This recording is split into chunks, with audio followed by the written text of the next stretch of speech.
RTC కార్మికులు ఆత్మ బలిదానాలు చేసుకుంటే తప్ప కాంగ్రెస్ సర్కార్ల కదలిక రాలేదు. మొన్నటిదాకా సమ్మె లేదు, ఏం లేదని చెప్పేదానికి ప్రైవేట్ బస్సులల్లా ప్రైవేట్ డ్రైవర్లను పెట్టి బస్సులు నడిపించింది సర్కారు.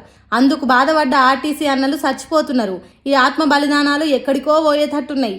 సర్కార్ను సావు దెబ్బ కొట్టేటట్టున్నాయని చర్చలకు పిలిచిండ్రు ఆర్టీసీ జేఏసీని. బస్సుల మంత్రి పొన్నం ప్రభాకర్ సారు, ఐటీ మంత్రి శ్రీధర్ బాబు సారు, ఇంకో ఇద్దరు మంత్రులు వివేక్ వెంకటస్వామి, అడ్లూరి లక్ష్మణ్లు చర్చలకు కూసున్నారు. ఆత్మ బలిదానం చేసుకున్న శంకర్ గౌడ ఆత్మకు శాంతి జరగాలనని 2 నిమిషాలు నిలబడి మౌనం పాటించిండ్రు. సరే మంచిదే గాని అయ్యా మంత్రివర్యులు, ఆర్టీసీ కార్మికులకు మీరు ఇచ్చిన హామీలు గుర్తులేవా సారు? ఇచ్చిన మాట ప్రకారం ఆర్టీసీ కార్మికులకు హామీలు నెరవేర్చాలి కదా. ఆర్టీసీని సర్కార్లో విలీనం చేస్తామన్నారు కానీ 2.5 ఏళ్ళు మొద్దు నిద్ర పోయినరా? ఎండి గరిగినా బంగారం గరిగినా మీ మనసు గరగదన్నట్టు ఆర్టీసీ కార్మికుల గోసలు తీర్చేటానికి మీకు మనసు రాలేదా సారు? మీకు గుర్తులేదనుకుంటే ఎప్పటికీ ముళ్ళు కట్టెతోని ముడ్డు మీద గుచ్చినట్టు ఆర్టీసీ కార్మికులు తాపకు గుర్తు చేసిండ్రు. అయినా చెవు మీద పేను వారినట్టు చేసిండ్రు.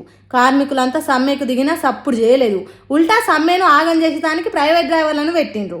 అయ్యా దేవుడా, ఇట్లా అయితే మా బాధలు తెల్లారేది ఎప్పుడు అన్నట్టు కార్మికులు ఆత్మహత్యలు చేసుకుంటే తప్ప ఆర్టీసీ కార్మికులు గుర్తు రాలేదా సారు? ప్రతిపక్షంలో ఉన్నప్పుడు గిట్లనే ఆలోచించిండ్రా?